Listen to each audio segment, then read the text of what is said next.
మనం మనుషులం గదా! కష్టాలైతే కంపల్సరీగా ఉంటాయి. ఎవరికి తగినట్టు సీత కష్టాలు సీతయి, పీత కష్టాలు పీతయి.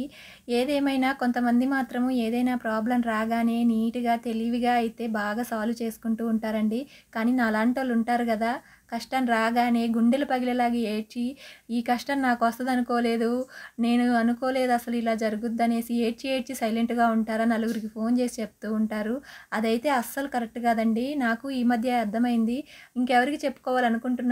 దేవుడికి చెప్పుకుంటే కష్టం తీరుద్ది గానీ, లేట్‌గా తీరుద్ది గానీ, కష్టమైతే ఎక్కువైపోదు.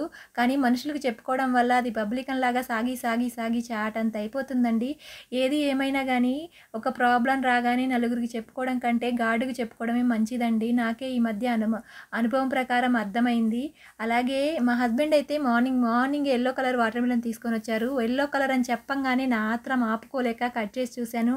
కానీ నా ఆత్రం ఎక్కువగా ఉంది గానీ, ఇందులో టేస్ట్ అయితే చాలా తక్కువగా ఉంది. మామూలుగా రెడ్ కలర్ వాటర్ మిలనే టేస్ట్ అయితే బావుంటుందండి. ఇందులో స్వీట్ గూడా ఏమంత అనిపియలేదు. నేను బెల్లమేసుకొని మరీ జ్యూస్ తాగాను. ఈ వీడియో మీకు నచ్చినట్లయితే